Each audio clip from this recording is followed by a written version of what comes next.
Let's see. So this is where we left off, right? The other day. That makes me feel good. All right. So I just want to take a little side. Speaking of setting sights low, because especially you're the one laughing. I've been seeing the signs for Keanu's new movie. Yes, John Wick, right? Yeah, so this is the thing. So Jonathan, when he did his anatomy presentation way back in the winter, his group was very awesome enough to do an awesome presentation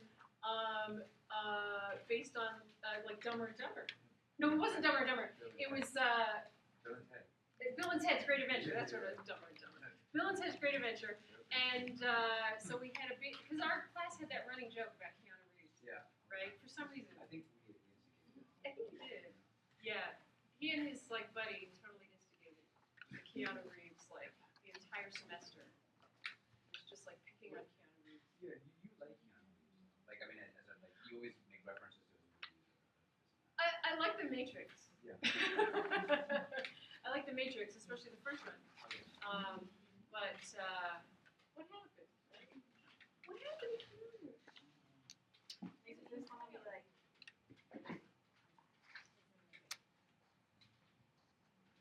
I don't think it's about a comeback. I mean, he's been out there. He's had so many films, right? Yeah, but It's the quality. yeah, no, they.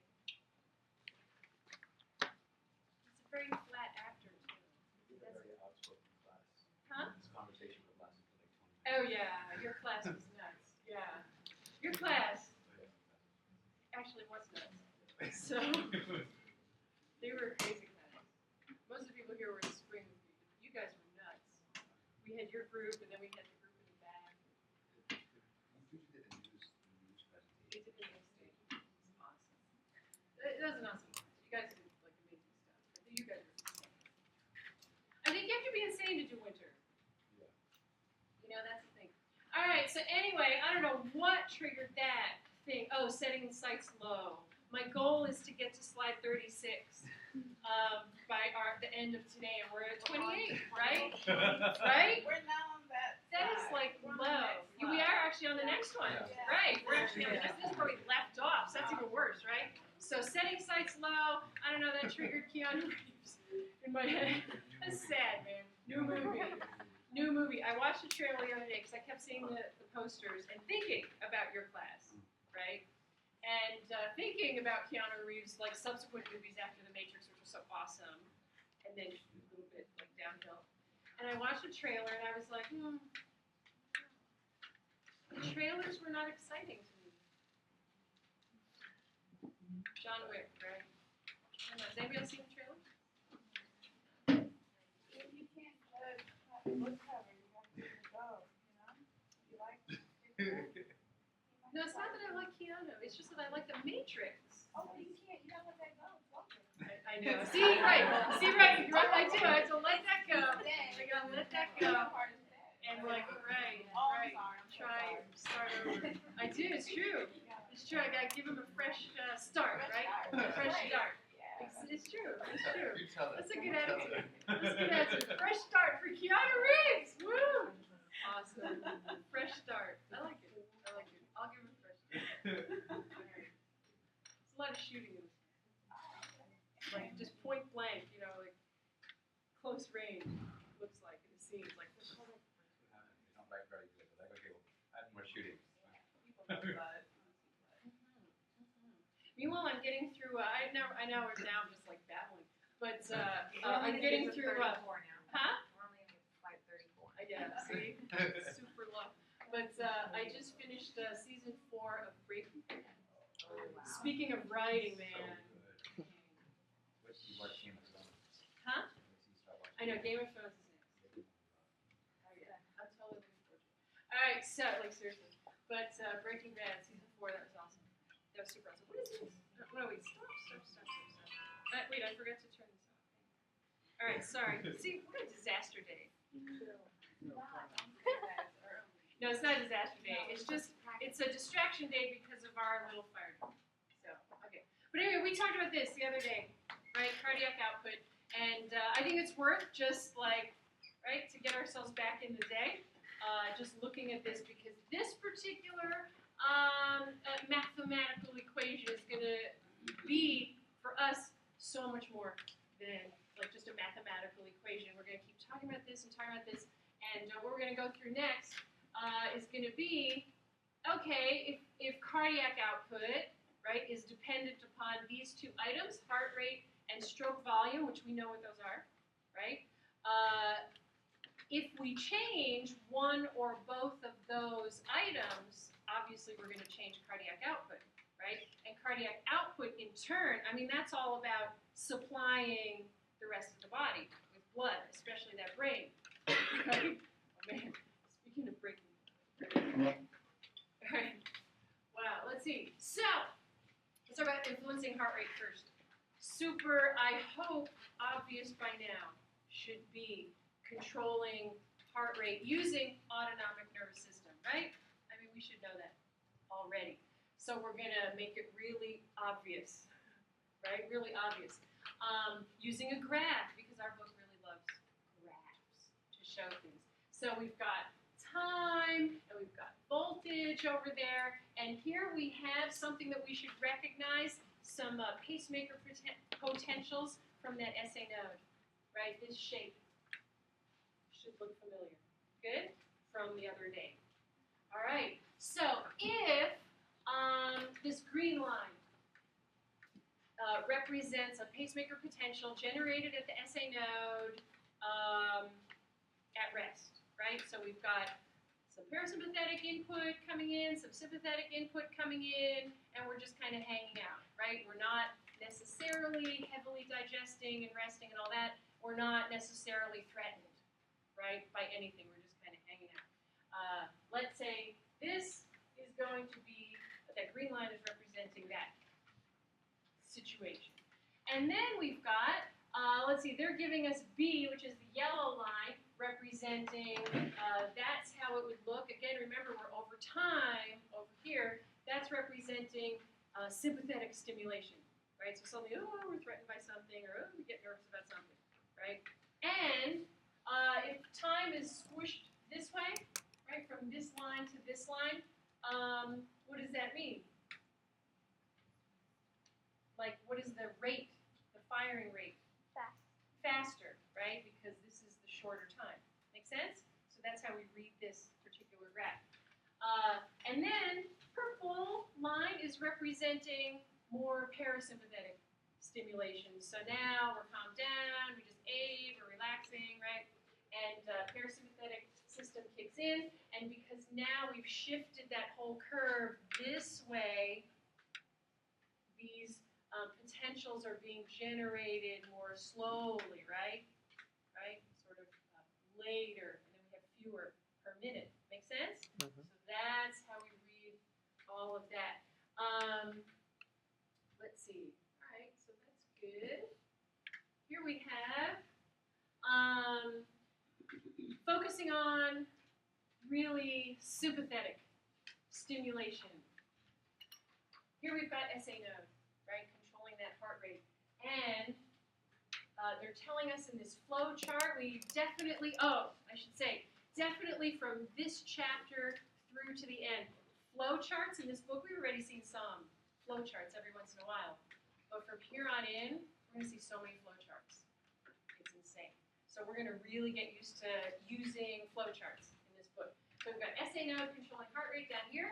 And then we've got sympathetic activity coming through those sympathetic nerves and influencing that SA node. So we see that here. And inside our box here, they're specifically saying, okay, what happens if we increase the activity, right, in those sympathetic nerves? So we're going to release more epinephrine, right? We know all that stuff onto that SA node. And our result in this box is going to be to increase the heart rate. So that's how you work with these flow charts.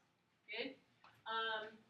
We could also have, at the same time, increasing epinephrine in the plasma. So where is that coming from? I think we said this on Tuesday, but just to be sure. The adrenal medulla, right? So adrenal medulla releasing epinephrine into bloodstream, right? Plasma. And let's see, increase in that also travels, but through the bloodstream to the SA node, and we increase heart rate, right? All right, so we see that. And then at the same time that that's happening, we would coordinate, right, with the parasympathetic, under ideal conditions, we would coordinate with parasympathetic system and decrease activity in parasympathetic system to that SA node. And that should complement, right, that increase in heart rate. So a decrease in the activity of the parasympathetic is equals an increase in heart rate?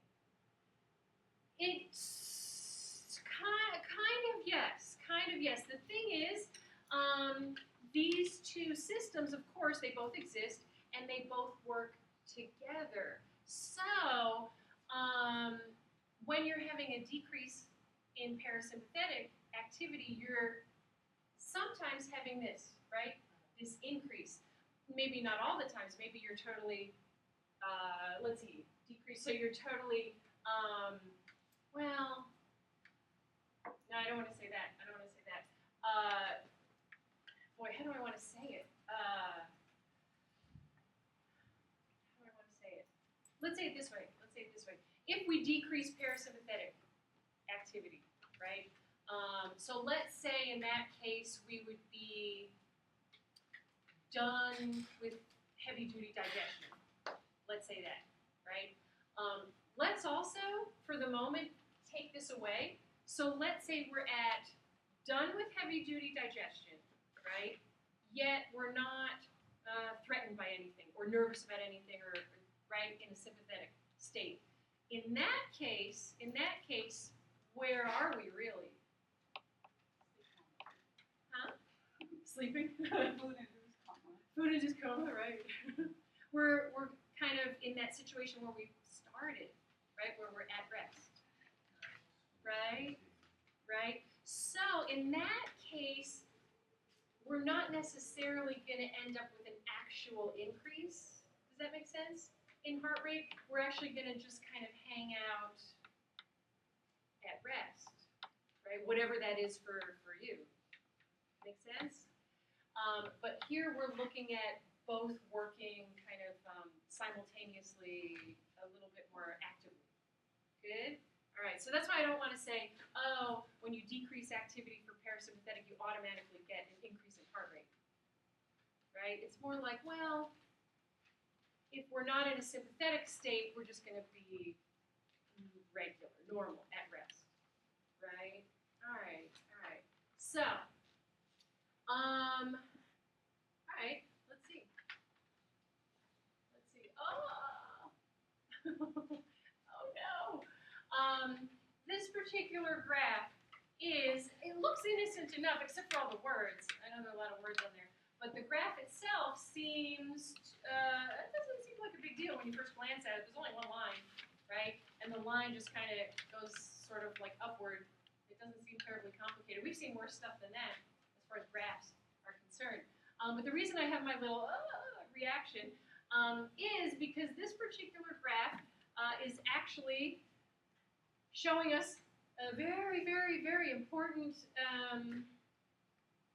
relationship in the heart and how heart muscle works. And this relationship within heart muscle has very much to do with, especially the graph, has very much to do with the graph that we've seen before.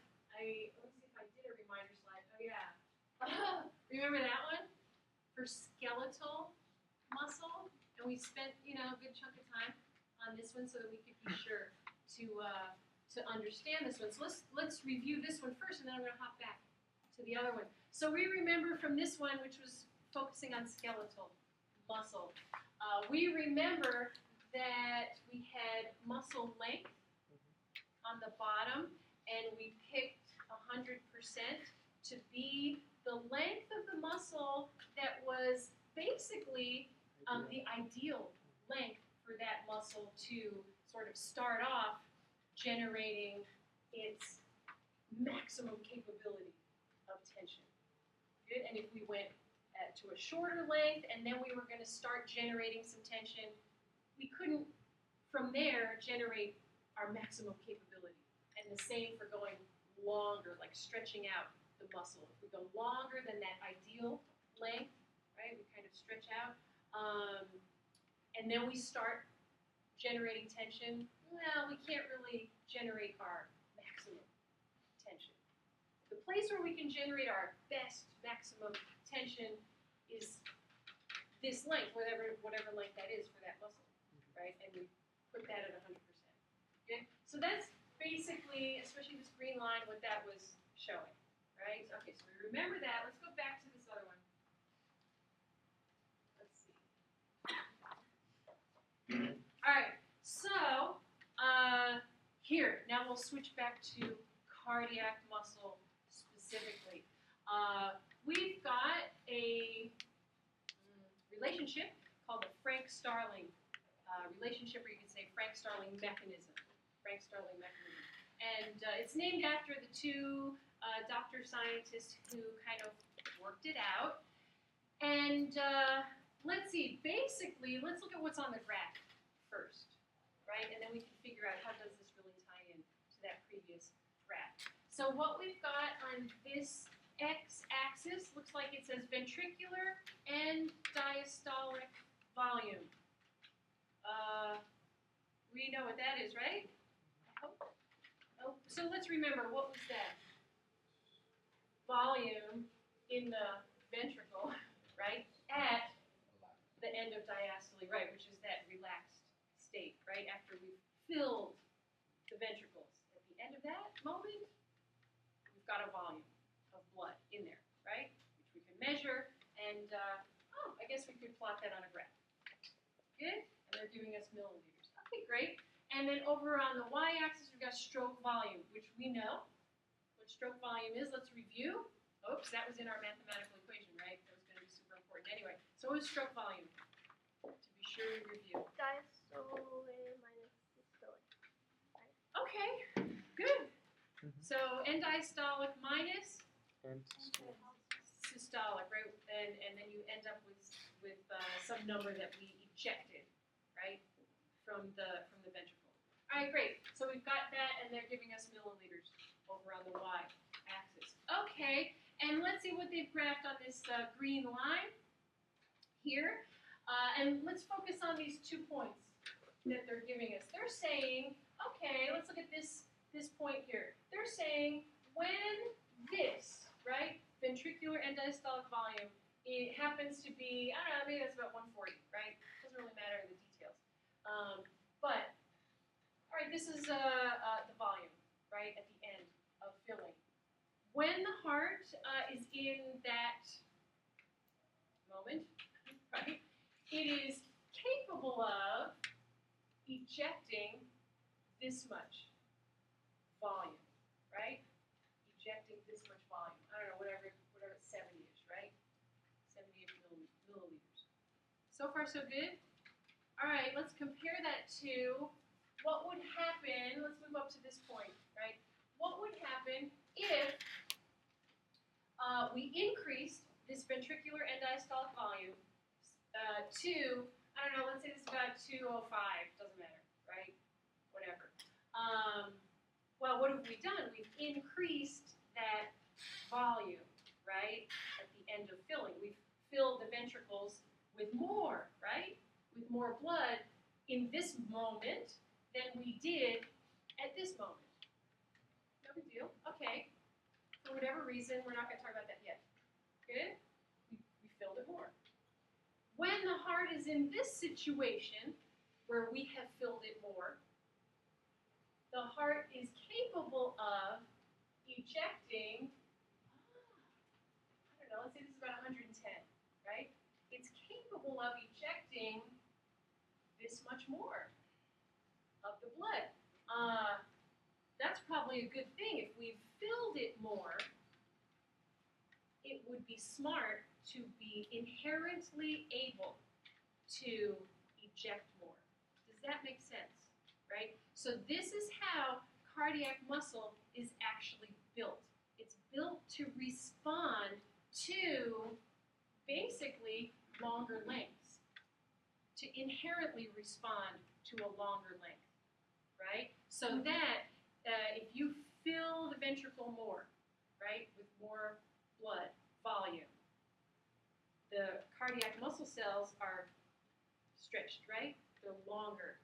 And they will automatically respond to that longer length by contracting harder, which will push out more blood. Make sense? All right, so that quality is built in to the cardiac muscle cells themselves, right? That tissue itself. That quality can be graphed, and it'll show up like this on a graph, on this graph, right? We call that quality the Frank-Starling mechanism. It's inherent, it's built in to the cardiac muscle cells so that when you fill the ventricles more, you do not necessarily need the sympathetic fibers to tell those muscle cells, you know, you really should contract harder, right? No, we make that automatic, right? So that we don't have to expend all this norepinephrine and blah, blah, blah, and it costs ATP to do that, right? All this stuff, right, with the neurons and everything. So we don't have to do that to simply, for one particular contraction of the heart, eject more blood, because we filled it more. Does that make sense, right? And the reasoning behind why this is a smart way to build the heart. Good? All right. Super awesome. So, Frank-Starling mechanism. Okay. Is when it's normal resting value, is that normal like for all the time, or just this specific situation on the graph? No, this is pretty normal. Like as always, our average person in good health and at rest and good shape, right? Okay, good. But you guys don't need to know like specific numbers, but just be able to understand how we read this graph, right? If I were to pick some points on the graph and, you know, right, with the arrows, then you should be able to use the graph, good? But you don't have to memorize numbers. All right. Do we see kind of the similarities, right? I know this is maybe a steeper curve, but can you sort of see how it's kind of similar, this length-force relationship, right? Here we had, it was very, I think, obvious, length and force in skeletal muscle. And we take that idea, study it in the heart, and it's quite similar. Good? But we just, instead of saying length and force, it is length and force, but we take it to that next step and say, oh yeah, that ventricular end diastolic volume, and then stroke volume, and we take that muscle fiber relationship and take it to the next step, which is, well, what do you do with that? You move blood, right? All right, very good, very good. So, having said all that stuff, and that it's all inherent and, right, built in and automatic and all of that stuff, we can still, on top of the Frank-Starling mechanism, we can still further influence this thing called contractility, which is that strength of contraction with force. Good? And we can, again, it's on top of Frank-Starling mechanism. We can tell that heart, well, contract even stronger. Anyway, because let's say I decide to go out for a run, right? And, okay, needing more oxygen, to the skeletal muscles and all of that, and plus breathing stuff we'll talk about in the next section, but we need to pump more blood, right? More blood faster. Good? So we can, on top of Frank Starling mechanism, we can tell heart muscle even more, right? We need even more strength. And of course, we're going to use sympathetic division to do that. So, what we see here is stuff that we recognize, and the green is the line that we saw in our official Frank Starling mechanism graph. Good? So we've got that, and then let's say we add sympathetic stimulation on top of that, and you see how the curve, it's kind of a similar curve, but it's kind of pushed up higher and a little bit over to the left-ish more, which raises. So now, let's say they're kind of pointing out to us this is at rest, right? So here's our resting ventricular end diastolic volume, and we're able to eject this much volume.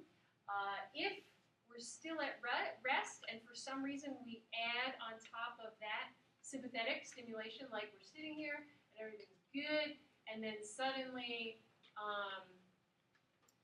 suddenly, let's say I didn't warn you about the drill, right? And we all get notifications, right? Or maybe it wasn't a drill. Oh my gosh, right? We get all the notifications, and while we're still sitting, right? We see the thing on the phone and the computer and all this stuff, right? And we, oh no, what are we gonna do? Sympathetic, right? Stimulation, but we're still sitting. All right, so that's gonna put us onto this orange curve, and do you see how we're still at rest, but we can, under sympathetic stimulation, eject more. Good? Because the force is going to be, the force of contraction, we're going to increase that using that norepinephrine and epinephrine. Make sense? All right. Just to review from what we did Tuesday, norepinephrine and epinephrine binding to what receptors? Adrenergic, specifically, beta. All right, remember that for Tuesday, right? Like next Tuesday, the exam. Good, and of course the final. Boy, talk about sympathetic stimulation at rest, right? We'll start talking about the final. All right. Oh, man. Let's see. Good thing I mentioned, right, and sort of a little tested you guys, a little review on the beta receptors. Good, or you could say beta adrenergic, but beta for short, that's the same. So don't get confused. If you just see beta receptors, that would be the same as beta adrenergic receptors. Good, so either one you can see, and it's the same. Be aware of that. So let's see. Like I said, good thing I did that review, because now we're looking at a slide, right?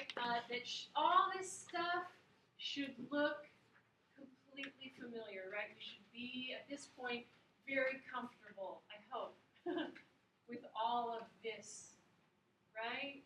Stuff like how we're going to generate blah, blah, blah in cardiac muscle, and trigger calcium, and calcium, right? And I guess they left out, I'm just realizing this just now, I guess they left out our calcium, our what? Let me review for you guys. Our what did we leave out here?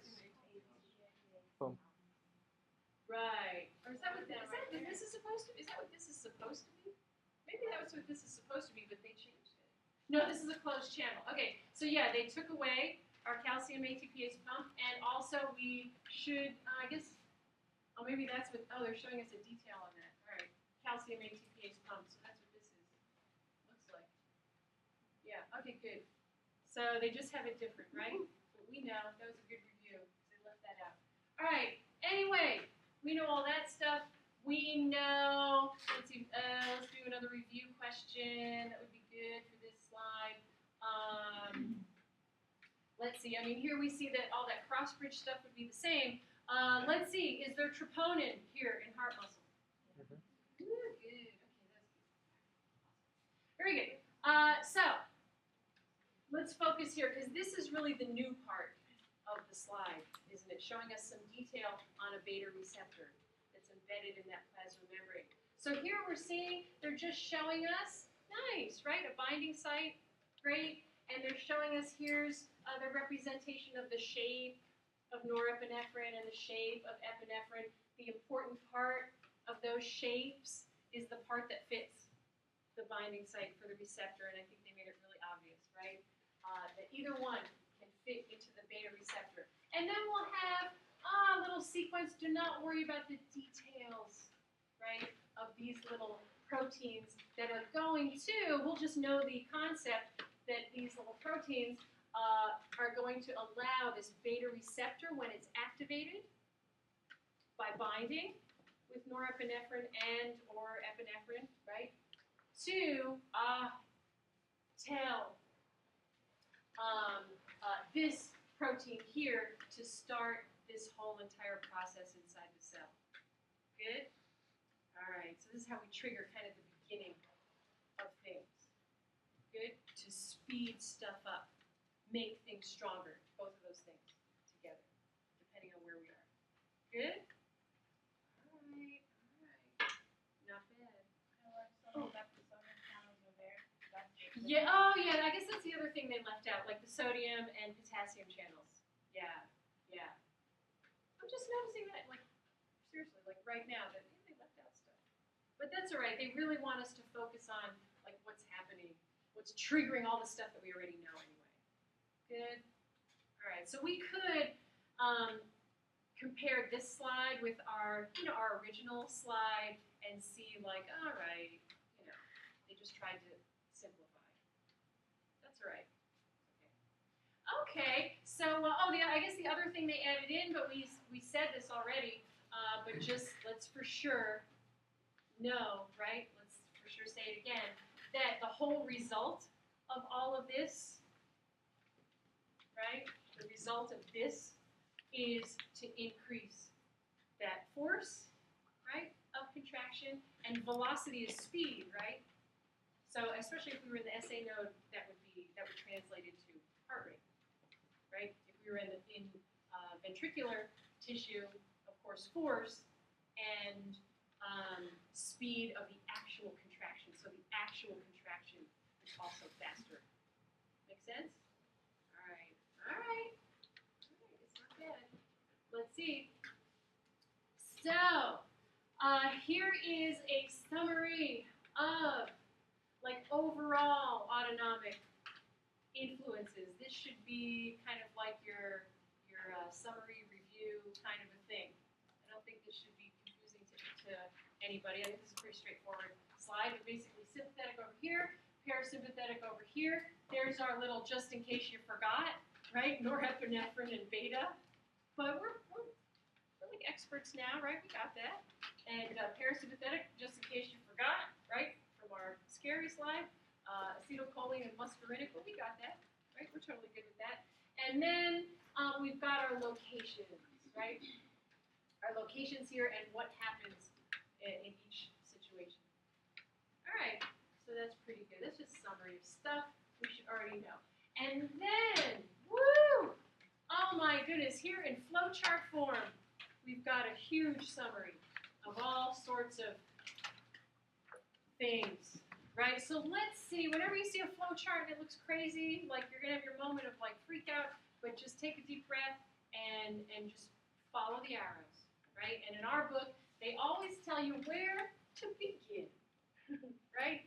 So let's begin up at the top. Sometimes you'll see a begin over there or a begin down at the bottom, so just look for the begin, and that's where you start. So we begin at the top, and let's see, let's do this one first. Because this one is maybe more straightforward. Let's say we start off with increasing the activity of sympathetic nerves to the heart. We know this already. We've been saying it a zillion times, right? Let's follow this arrow. We go to cardiac muscle itself. No, actually, let's do this arrow first. Let's do this arrow first. We go to SA node.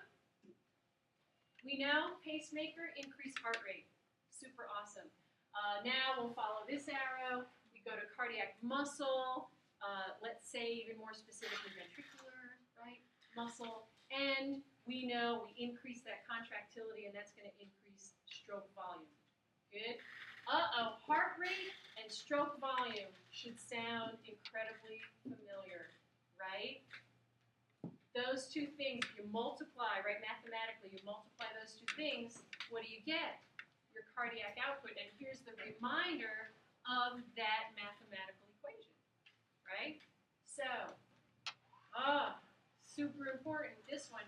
So we see if we have increased, by increasing sympathetic activity, if we've increased heart rate at the SA node and stroke volume in the ventricles at the muscle, right? Multiply, increase, increase, increase. Good? So that's how we work this equation. Make sense? So you can change up stroke volume, you can change up heart rate, and you can influence cardiac output. That's the thing we want to know, right? That idea of you can play, right? The body does play.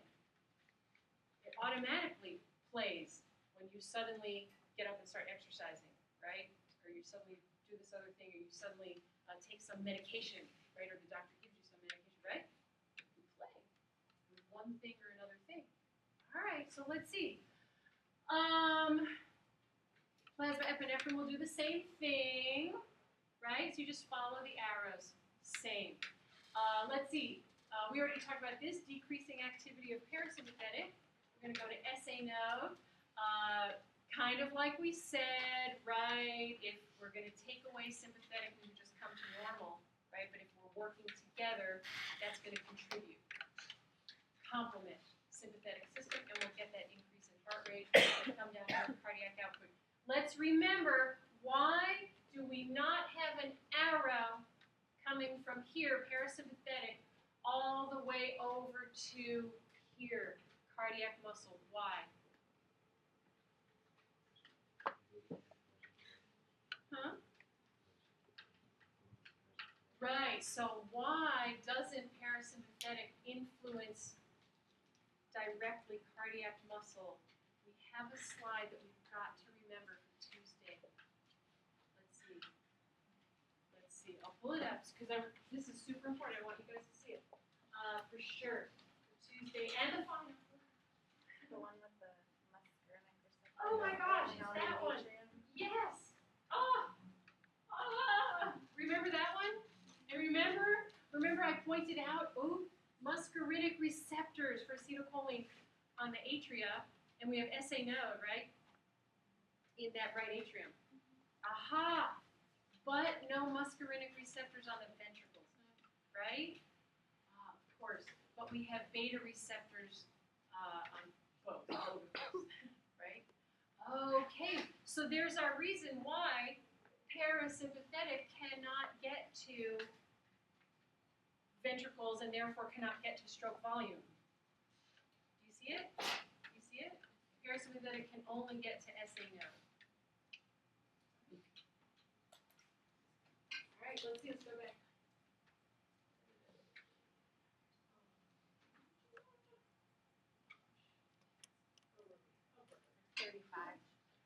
Oh, no. We're on like 35. There we go. All right. So, okay, parasympathetic stuff. So, we can influence, just to say it one more time, we can influence heart rate using the SA node. We cannot influence cardiac muscle, right? So we cannot influence stroke volume directly from parasympathetic because we have no muscarinic receptors there. But if we look at our mathematical equation, even though we can't change stroke volume using parasympathetic, we can change heart rate, so we could still change cardiac output, right? Maybe by not as much, but we could. Good? All right, so that's pretty good. And now let's finally look at our last box up at the top. We've got end-diastolic ventricular volume, or we could say ventricular end-diastolic volume, whatever. Either way is the same. And here what they're doing is increasing that ventricular end-diastolic volume. All right, what does that mean? If we increase ventricular end-diastolic volume, I mean, what are we doing? Increasing the blood in the ventricles, right? At the end of filling, right? And remember, I'm pretty sure we said this on Tuesday, we did have another name for that. It was a shorter name for that volume. one of those slides, I don't remember offhand which slide it was, but it was a word preload. Remember that word preload? And so a lot of times, kind of from here on in, we're going to use that word because it's shorter, right?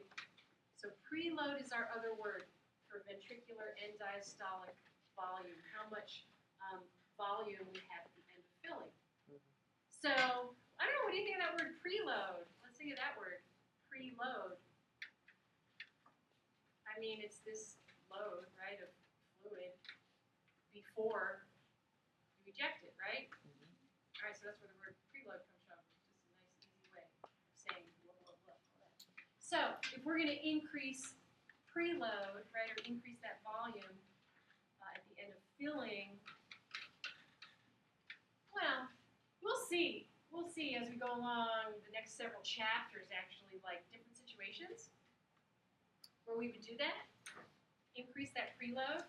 All right, so we'll say that, like, how did we get there? And let's just say, okay, here we are at increased preload. For whatever reason, we have more blood in the ventricle, right, in that left ventricle before we eject it.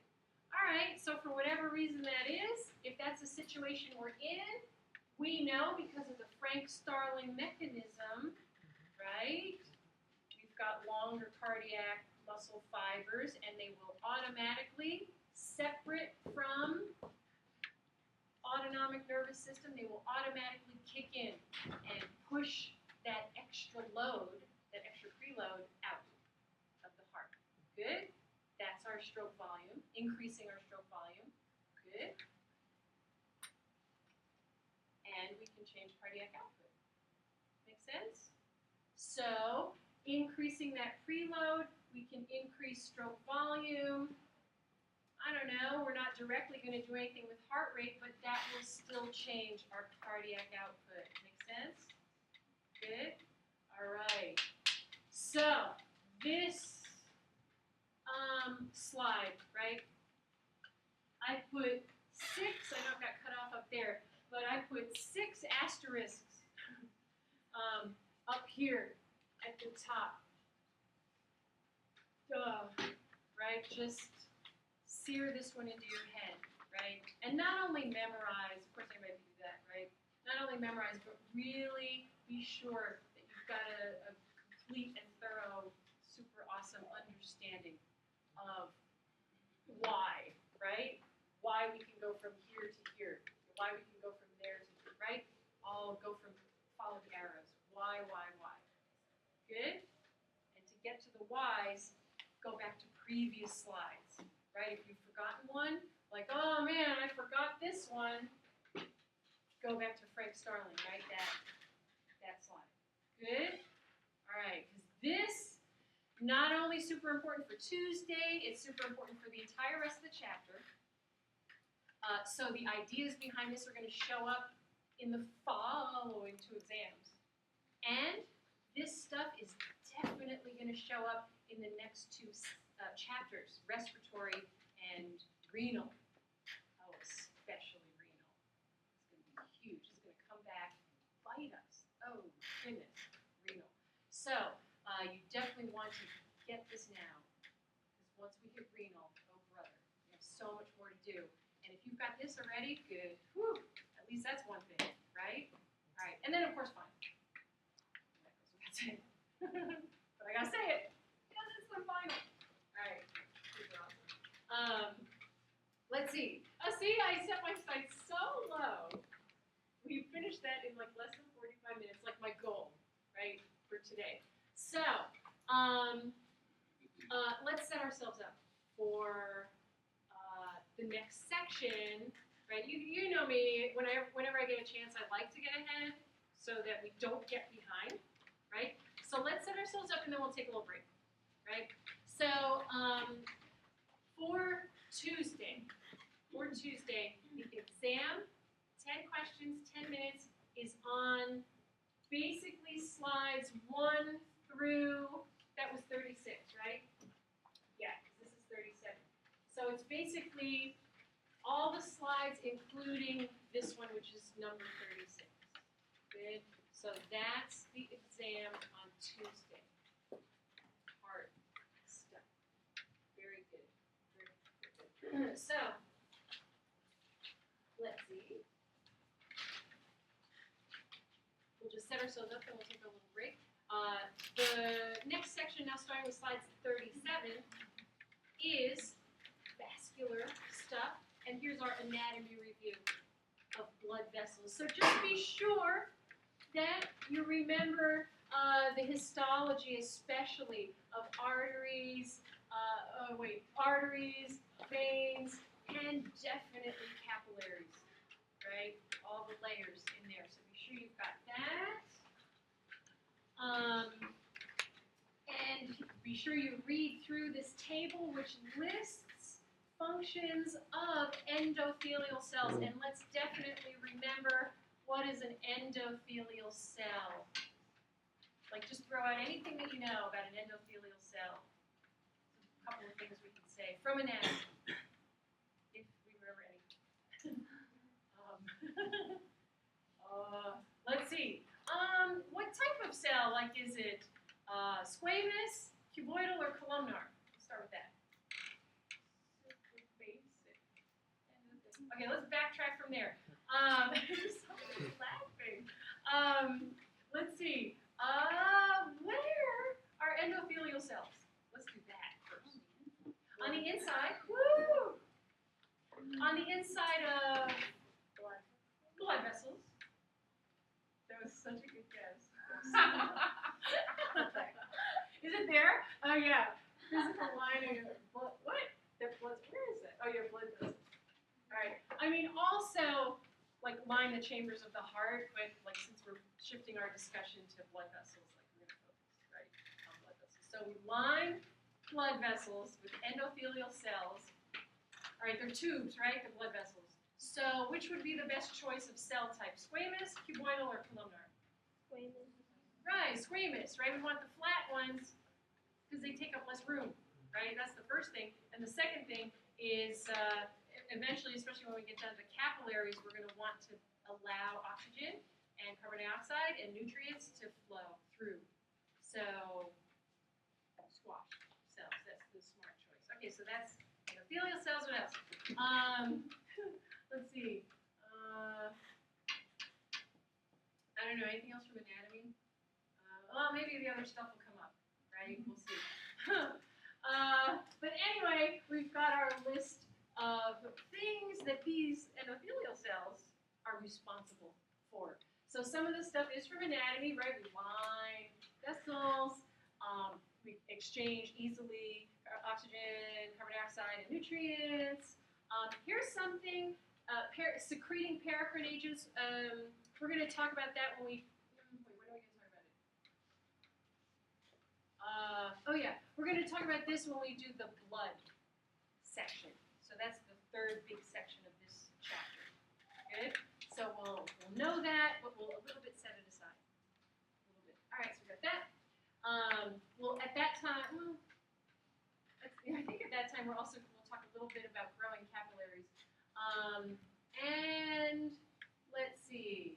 Oh, this will also be in the blood section. And then some things, like immune, that's going to, some of these things towards the bottom are going to show up in later chapters, and they tell you that when it's a later chapter. So those we'll set aside, right? It's more the things on the top that are the big things for now. Good? All right. And let's see. Maybe this is a good point. Yeah. All right. So let's take our break. We'll go till 9, right? And we're sure to take that break. Actually, I have to run over to the faculty lounge. Why don't we make it 9:05? Because I have to do something. People are going to be here, so I'll leave the door open. I'm going to open that up there too. People will be kind of, right? So let's do that. 9:05. Like the rest of the slides. I didn't all that. Oh no!